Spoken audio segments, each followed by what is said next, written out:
Hello students, स्वागत है आप सभी का आपके अपने यूट्यूब चैनल गणित गणित पर। स्टूडेंट्स, आज हम सॉल्व करने वाले हैं एक्सरसाइज 3.1 के नेक्स्ट क्वेश्चन को।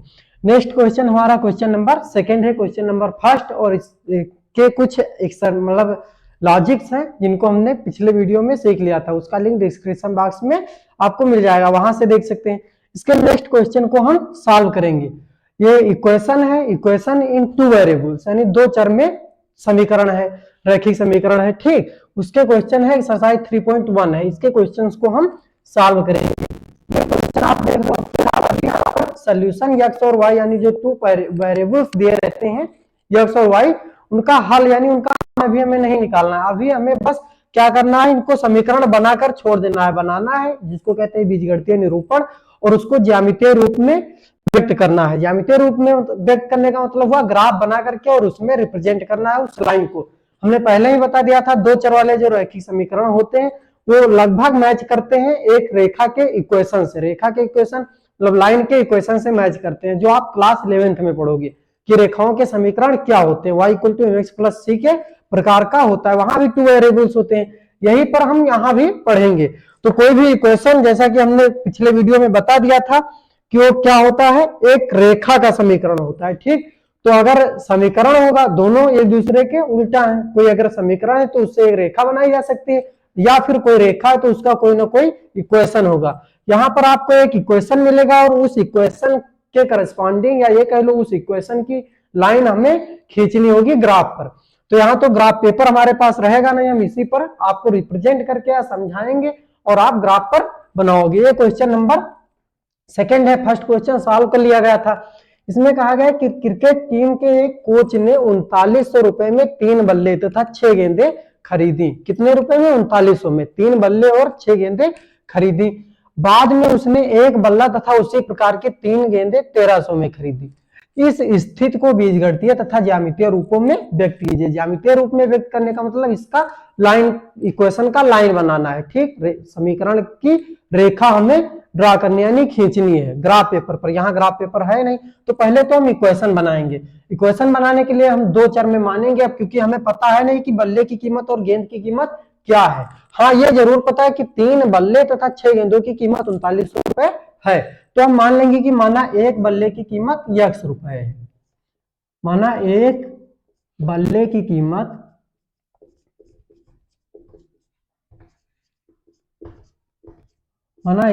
कीमत बराबर x रुपए।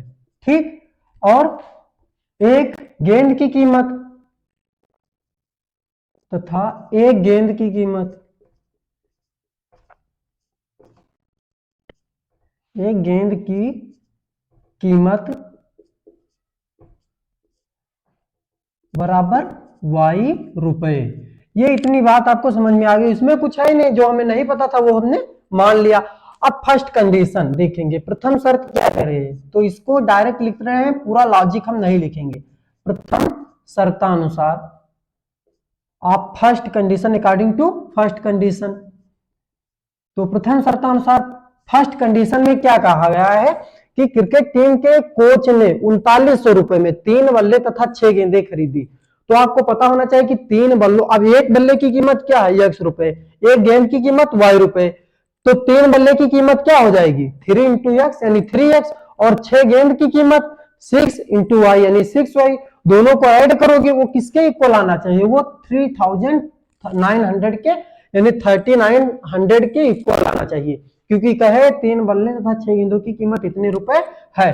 तो प्रथम शर्तानुसार क्या हो जाएगा, एक गेंद की कीमत, एक बल्ले की कीमत x रुपए, इसलिए 3 बल्ले की कीमत क्या हो जाएगी 3 × x, और प्लस में दोनों ऐड कर दोगे, और एक गेंद की कीमत कितने रुपए है y रुपए, तो 6 गेंद की कीमत 6y यानी 6 × y, और दोनों को जब ऐड करोगे तो एक इसके इक्वल आना चाहिए, ये आना चाहिए 3900 के इक्वल। ये बात आपको समझ में आ गई होगी। एक बल्ले की कीमत हमने माना, एक गेंद की कीमत माना, 3 बल्लों की और 6 गेंदों की कीमत हमने निकाल ली, दोनों ऐड कर दिया, वो इसके बराबर आना चाहिए, 3900 रुपए के बराबर आना चाहिए। ये इक्वेशन में कहा, क्योंकि लिखा है कि पूरे की कीमत 3900 रुपए है। अब यहां से देखो 3 कॉमन हो रहा है, तो 3 कॉमन लेंगे, x + 2y हो जाएगा, और इक्वल टू 3900 100, 3 यहां से कट नहीं कर रहे हैं, ऐसे समझ जाओगे आप। 3 1 जा 3 और 3 1 जा 3, यहां पर 1 ही तो आएगा। 3 1 जा 3, 3 3 जा 9 और 2 0, 3 से ये दोनों कंप्लीटली कैंसिल हो जाएंगे। तो ये आ जाएगा x प्लस में 2y इक्वल टू 1300। इसको हम इक्वेशन नंबर फर्स्ट मान लेंगे। फर्स्ट कंडीशन यानी प्रथम शर्त की ये अलजेब्रिकल रिप्रेजेंटेशन हो गया है, जिसको बीजगणितीय निरूपण कहते हैं। फर्स्ट कंडीशन के लिए हो गया, यानी यही आपकी पहली समीकरण, प्रथम समीकरण कहलाएगा। सेकंड वाला हम देखते हैं द्वितीय शर्तानुसार। सेकंड कंडीशन क्या कह रही है?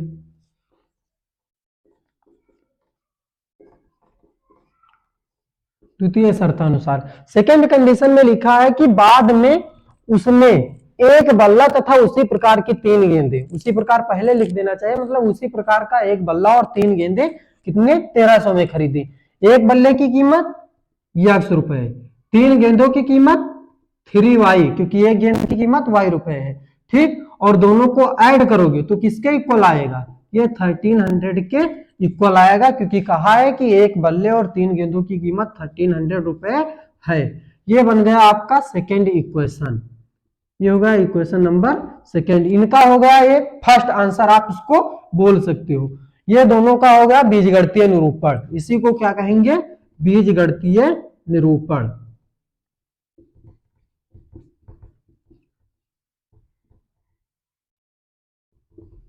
बीजगणितीय रूप या फॉर्म निरूपण ये हो गया, ठीक। अब हमें क्या करना है? अब इसको हमें ग्राफिकल या ग्राफ में रिप्रेजेंट करना है, ठीक। तो हम क्या करेंगे? इसके लिए हम दोनों के कोई दो बिंदु निकालेंगे, यक्स के करस्पॉन्डिंग वाई हमें मिलेगा, तो यक्स कामा वाई करके 2 पॉइंट हम निकालेंगे, एटलीस्ट 2 पॉइंट। वैसे तो जितने चाहो वैसे उतने निकाल सकते हो, लेकिन आपको पता है एक लाइन खींचने के लिए मिनिमम कितने पॉइंट होने चाहिए? 2। चाहे जहां मिल जाए 2 पॉइंट मिल जाए तो हमें लाइन हम ड्रा कर सकते हैं। तो 2 पॉइंट कम से कम हम इनके पता करेंगे कोई। तो हम पहले लिखेंगे, इसके लिए एक टेबल बना लेंगे। टेबल बनाने की कुछ खास जरूरत है नहीं, क्योंकि 2 ही पॉइंट की जरूरत है, बट बना दे रहे हैं, जो आपने 9th में सीखा होगा। यहां भी आप देख सकते हो।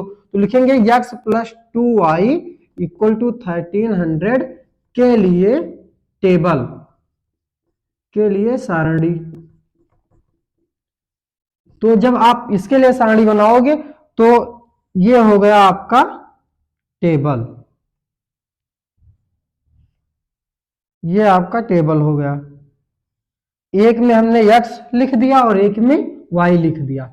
अब x या y का कुछ मान हम निकालेंगे, तो उसी के करस्पॉन्डिंग x का मान रखेंगे, y का निकल आएगा कुछ, और y का अगर रख दिए तो x का मान निकल आएगा। अब इस इक्वेशन में आप देख सकते हो ये क्या लिखा है? x plus 2y equal to 1300 ये लिखा है। इसमें अगर हम y इक्वल टू 0 रख दें, y इक्वल टू 0 रख दे तो ये पार्ट तो 0 हो जाएगा, तो x इक्वल टू क्या आ जाएगा? अगर यहां पर language y equal to 0, y equal to 0, तो x इक्वल टू y यहां 0 होगा, तो x इक्वल टू क्या हो जाएगा? 1300। ये आपको लिखने की जरूरत नहीं है, यहां खाली समझाने के लिए, ठीक।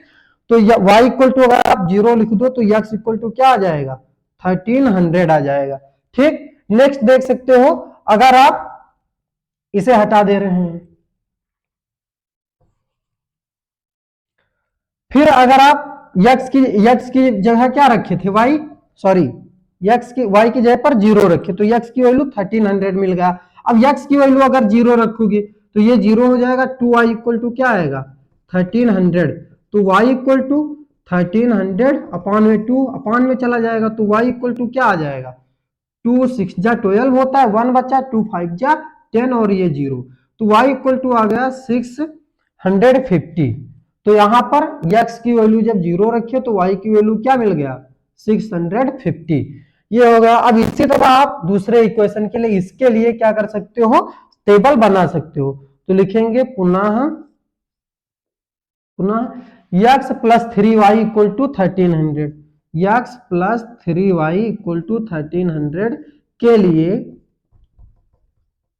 लिए सारणी या टेबल। जब इसके लिए आप टेबल बनाओगे तब भी सेम वही करना है।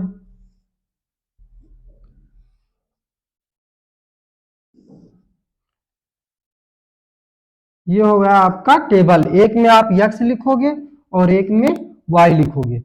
अब क्या करोगे, यक्स का कुछ मान रखोगे, वाई का मान। यहां अगेन आप देख सकते हो वाई का मान 0 अगर हम रख दें, ये रहा आपका equation, x plus 3y equal to 1300। X का मान अगर वाई का मान 0 रख दें तो यक्स इक्वल टू क्या आ जाएगा, 1300 आ जाएगा। ये वाला पार्ट 0 हो जाएगा, इधर यक्स ही बचेगा, यक्स इक्वल टू 1300। यानी वाई की वैल्यू अगर आप 0 रखो तो यक्स की वैल्यू क्या मिल जाएगी, 1300। ठीक, अगेन अगर अब हम कुछ ऐसा मान रखेंगे यक्स का, क्योंकि अब यक्स का रख दें एक बार, यक्स का कुछ ऐसा मान रखेंगे, आपको पता है यक्स उधर जाकर माइनस होगा, तो यक्स का कुछ ऐसा मान रखें कि उधर जाकर माइनस हो, और माइनस होने पर जो आए वो 3 से कंप्लीटली डिवाइड हो जाए, क्योंकि बाद में 3 डिवाइड भी करेगा, तो कंप्लीटली पूरी डिवाइड हो जाए। अदरवाइज पॉइंट में आपको मान मिलेगा तो ग्राफ में आप पॉइंट में दिखा नहीं पाओगे, तो हम इसे हटा दे रहे हैं, यक्स इक्वल टू 1300 लिख करके निकाल दे रहे हैं। अब क्या करेंगे, y का यक्स इक्वल टू 100 रख देंगे, यक्स का मान क्या रख दे, 100। तो यक्स का मान जब 100 रखेंगे तो ये क्या हो जाएगा, 100 प्लस में 3y इक्वल टू 1300। अब ये 100 उधर जाएगा माइनस हो जाएगा, इधर क्या बचेगा 1200, तो 3y इक्वल टू आएगा 1300 माइनस में 100, तो y इक्वल टू क्या आ जाएगा 1200, और अपान में इधर 3 बचा था, 3 अपान में चला जाएगा, तो ये आ जाएगा y इक्वल टू, हो सकता है यहां आपको ना दिख रहा हो तो इधर कर दे रहे हैं ऊपर थोड़ा सा, यहां से x इक्वल टू आपको 100 मिल ही गया था पहले, x इक्वल टू 1300, ये हो गया एक वैल्यू। अब अगेन अगर हम y equal to x equal to 100 रख दें तो उसको इधर निकाल दे रहे हैं, जब x इक्वल टू 100 रखेंगे तो क्या हो जाएगा, 100 प्लस में 3y इक्वल टू 1300, ये हो जाएगा। अब क्या करेंगे, 100 उधर जाकर सब्ट्रैक्ट हो जाएगा, तो 3y इक्वल टू आ जाएगा 1300 माइनस में 100, तो y इक्वल टू 1300 से 100 माइनस होगा 1200, 1200 अपान में 3, 3 1 जा 3, 3 4 जा 12, ये 400 आया, तो y इक्वल टू क्या आ गया, 400 आ गया। बस दो ही पॉइंट की हमें जरूरत है, दो ही पॉइंट की जरूरत हो जाएगी, तो x की वैल्यू जब हम 100 रखे तो y की वैल्यू क्या आ गया 400। दो पॉइंट आपको मिल गए, x कामा y अगर आप देखो तो 13 कामा 0 और 100 कामा 400, यहां से 13 कामा 0, ये पॉइंट दोनों सेम है, इसलिए इसका सॉल्व यही होगा, हल इसका यही होगा, और ये है। ठीक, अब हम क्या करेंगे, इनके लिए ग्राफ बनाएंगे, ग्राफ थोड़ा सा क्रिटिकल होगा इसका, हम थोड़ा सा हट करके इसको बनाएंगे। ये आप देख सकते हो, ये एक आप जानते होंगे कार्टेशियन प्लेन, हालांकि हमने अभी नहीं पढ़ाया है, बट जल्द ही हम उसके क्लास आपको प्रोवाइड करा देंगे। ये हो गया, ठीक, इसको क्या बोलते हैं, वाई एक्सिस, और ये वाई डैश, ये धनात्मक दिशा होती है और ये ऋणात्मक, ये नीचे वाला ऋणात्मक निगेटिव डायरेक्शन, ये यक्स और ये यक्स डैश। अब इस पर क्या होता है, बराबर दूरी पर पॉइंट नोटेड होते हैं, बराबर डिस्टेंस पर पॉइंट नोटेड होते हैं। यहां आपको देख रहे हो कि 100 में यानी 100 में हमको वैल्यू सब मिल रही है, तो हम कम से कम 100 के अंतराल पर पॉइंट को मानेंगे, वरना 1 1 2 के अंतराल पर, हालांकि यहाँ स्पेस थोड़ा कम है तो हम 100 से भी आगे मानेंगे, लगभग 300 के आसपास हम मान ले रहे हैं, या 200 के पास। देखते हैं कितना जाएगा, ये 1 हो गया, 2 3 4 5, 5 ही लगभग मिल रहे हैं, तो हम 3, हाँ 300 के मानेंगे आसपास, एक खाना बराबर 300 मात्रक, तो ये 1 हो गया, 2 3 4 5, ऐसे करके बराबर डिस्टेंस पर पॉइंट नोटेड होते हैं, जिनको आप नोट कर सकते हो। हालांकि ग्राफ में आपको ये नहीं, ग्राफ पेपर पर नहीं बनाना पड़ेगा, उसमें बने रहते हैं, यहां हमको ये करना पड़ रहा है। अब हम यहां लिख दे रहे हैं, एक खाना बराबर कितना होगा, एक खाना बराबर, ये एक वो है कंपार्टमेंट बोल सकते हो, एक कंपार्टमेंट बराबर कितना हो जाएगा, बराबर 300 मात्रक, 300 यूनिट हम ले रहे हैं, ये कितना होगा 300 मात्रक होगा। ठीक, अब ये 100, इसको 300, ये क्या हो जाएगा 600, और ये 900, फिर ये कितना हो जाएगा 900 के बाद 1200, और ये 1500, ये हो गया। ठीक, और इसी तरह इधर सब माइनस में चला जाएगा, एक नीचे लिखेंगे एक ऊपर, ये -300, और ये माइनस में 600, ये माइनस में कितना होगा 900, और ये माइनस में 1200 900, और ये माइनस में 1500। 300 के अंतराल पर हमने ये पॉइंट ले लिया है। इधर भी ये प्लस, ये पॉजिटिव डायरेक्शन है, 300 फिर 600 फिर 900 1200 और फिर 1500, इतना ही लगभग आएगा। और फिर इधर देख रहे हो आप 1500 से लगभग मैक्सिमम वैल्यू कितनी आ रही है, 1300 आ रही है, तो 1300 से ऊपर बनाने की कोई जरूरत ही नहीं है।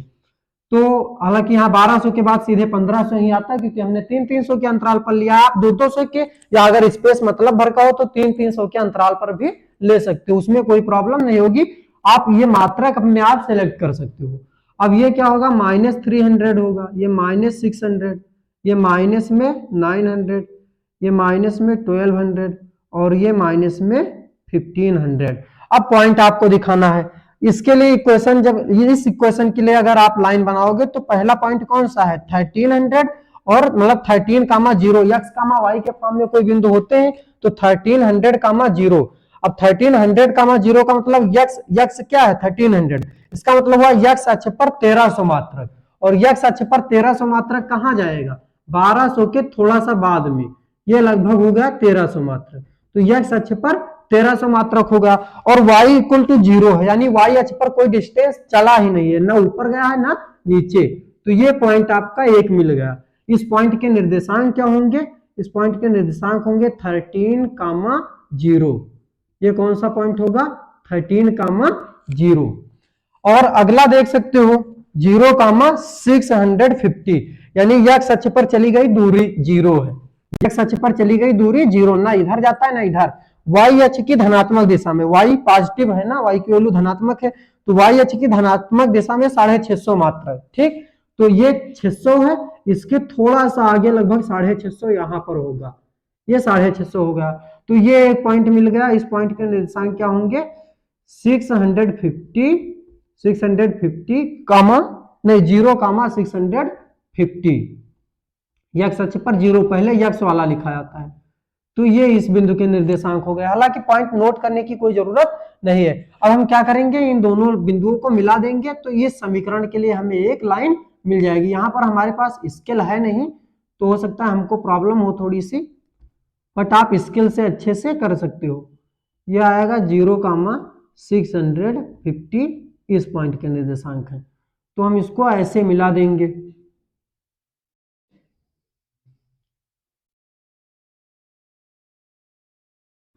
ये बन गया इस लाइन का इक्वेशन, सॉरी इस इक्वेशन की लाइन। और इस इक्वेशन को आप लिख सकते हो, ये किसकी लाइन है, x प्लस में 2y इक्वल टू 1300, ये इस लाइन की इक्वेशन है। ऐसे ही आप इस लाइन के इक्वेशन को ड्रा करोगे तो क्या करोगे, x अक्ष पर 1300 मात्रक और y अक्ष पर 0, तो इसके लिए तो यही पॉइंट होगा, x अक्ष पर 1300 पॉजिटिव डायरेक्शन में धनात्मक दिशा में, तो ये इधर, और y अक्ष पर 0, ना ऊपर गया ना नीचे।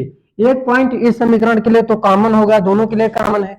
और फिर 100,400, यानी x अक्ष पर चली गई दूरी 100, ये दूरी लगभग यहां होगी, x अक्ष पर चली गई दूरी 100 और y अक्ष पर चली गई दूरी 400, तो 400 लगभग कहां होगा, y अक्ष की धनात्मक दिशा में, y क्या है धनात्मक दिशा में है, तो 400 आप चले जाओगे ऊपर, ये यहां आएगा 400 कहां, 300 के थोड़ा ऊपर, ठीक, y अक्ष की धनात्मक दिशा में।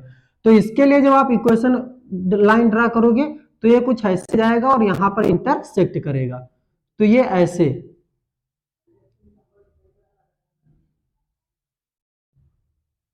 ये बन गया इस लाइन की इक्वेशन, सॉरी इस इक्वेशन की लाइन।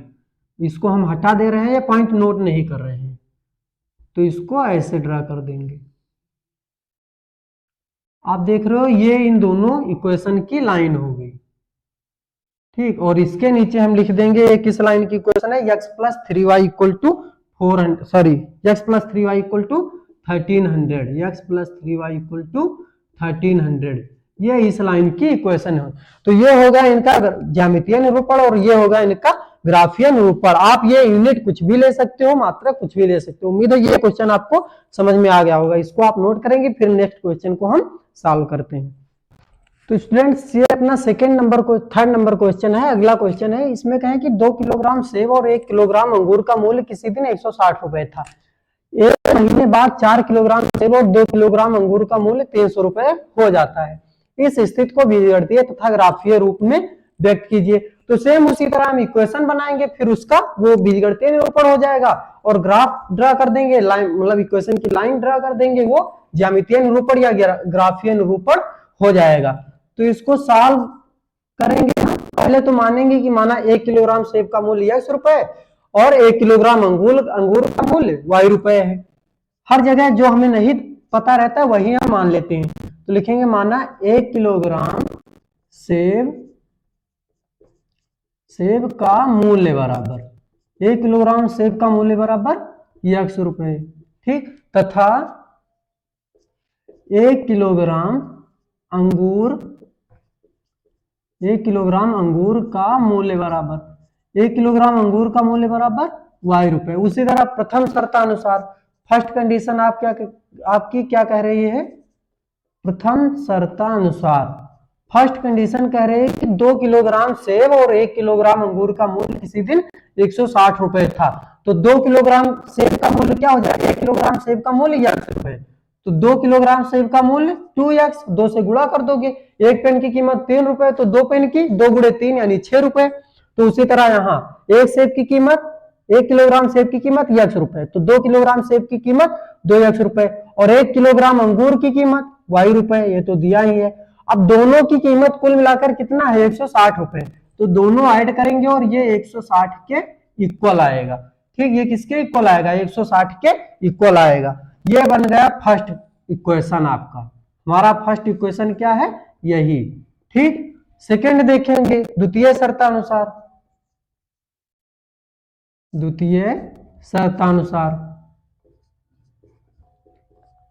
ये थोड़ा सा शार्ट होता है लैंग्वेज लिखने में।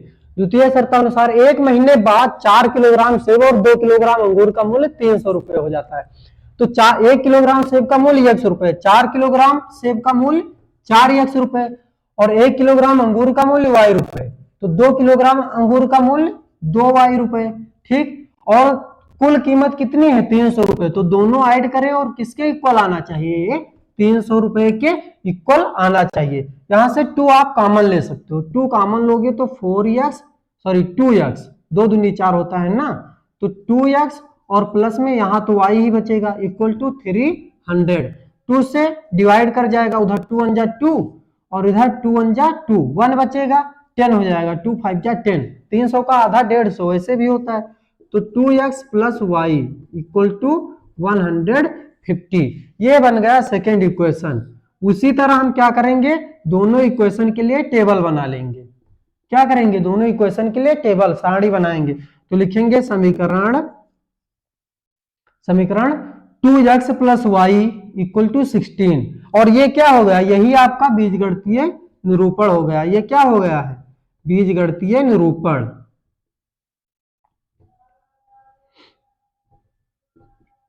यही आपका बीजगणितीय निरूपण है, अलजेब्रिकल रिप्रेजेंटेशन। बीजगणितीय रूप कौन? ये दोनों, ठीक, ये दोनों इक्वेशन कथन के बीजगणितीय निरूपण है। और समीकरण 2x plus y equal to 160 के लिए सारणी यानी टेबल के लिए सारणी। इसके लिए टेबल बनाओगे तो पहले तो टेबल ही बना ले। ये बन गया आपका टेबल, x और y इसमें रख दिए जाएंगे। ये हो गया x और ये हो गया y, ठीक। अब देखेंगे इसमें ये इक्वेशन हम इधर लिख ले रहे हैं, 2x plus y equal to 160। अब यहां पर सिंपली x का मान क्या रख दो? 0 रख दो, तो y का मान क्या आएगा? 160। x का मान 0 तो y का मान 160। ऐसे भी देख लो, ये वाला पार्ट 0 हो जाएगा तो y इक्वल टू क्या बचेगा? 160। तो x इक्वल टू 0 तो y इक्वल टू 160। ये हो गया। अगेन अगर x का मान y इक्वल टू 0 रख दो, अगर y इक्वल टू 0 रखोगे, पुनः y इक्वल टू 0 तब 2x इक्वल टू 160 आएगा। 2x equal to 160, y equal to 0 रखोगे, इधर वाला 0 तो 2x इक्वल टू क्या आएगा 160, तो x इक्वल टू 2 उधर जाकर डिवाइड कर जाएगा, 2 1 जा 2 और 2 8 जा यानी 80, तो x इक्वल टू क्या आ गया 80 आ गया 80।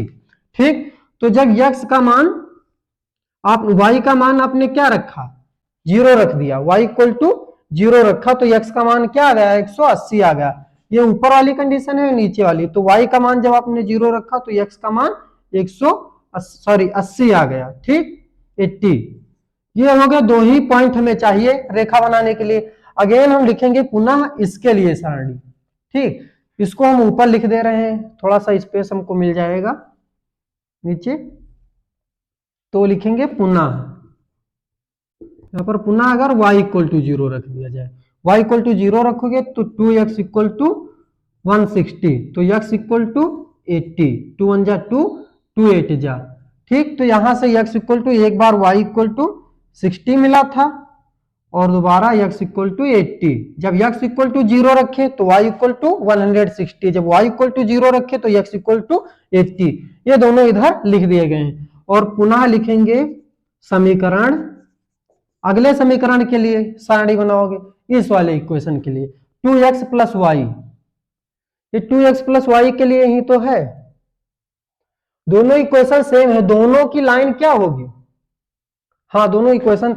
अब again 2x plus y equal to 150, 2x plus y equal to 150 के लिए सारणी, इसके लिए टेबल बनाओगे।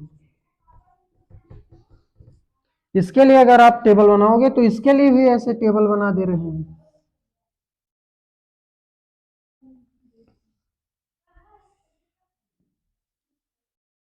तो x और ये y, अब आप देख रहे हो अगर x का मान हम यहां पर 0 रख दें तो y का मान क्या आएगा 150 ही आएगा, तो x इक्वल टू 0 तो y इक्वल टू 150, मतलब 150 ही आएगा अगर x की वैल्यू 0 पुट कर दी जाए, तो x इक्वल टू 0 तो y इक्वल टू 150।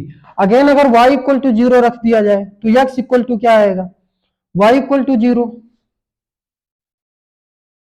पुनः y इक्वल टू 0, तो x equal to 2x, y 0 हो जाएगा तो 2x इक्वल टू 150, तो दिस इंप्लाइज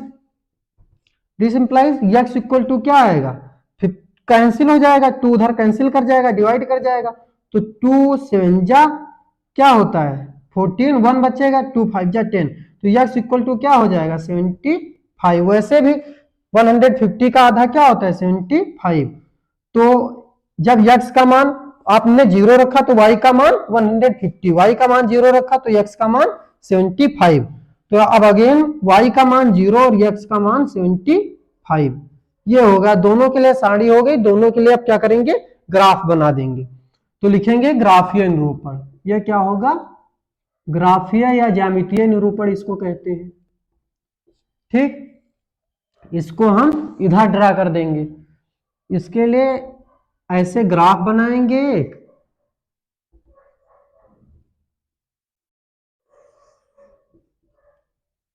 ये ग्राफ हो गया।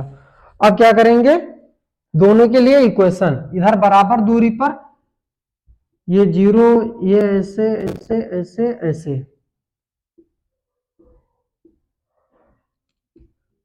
और इधर भी ग्राफ में ये सब बने रहेंगे, आपको बनाना नहीं रहेगा, ये इक्वल डिस्टेंस पर होते हैं, बराबर दूरी पर सब होते हैं। अब यहाँ पर हमें देखो 80 तक लगभग मैक्सिमम वैल्यू 150 तक जाती है, तो हम क्या करें यहाँ पर लिखेंगे एक खाना बराबर 30 मात्रक, एक खाना बराबर 30 मात्रक, तो ये हो गया 30, फिर 30 के बाद सीधे 60, 90, 120, 120 के बाद 150, और इधर वही माइनस में चलेंगे, -30, -60, -90, -120 और माइनस में 150। ठीक, और इधर भी माइनस में -30, -60, -90, -120, -150, और इधर प्लस में सब 30, 60, 90, 120, 150।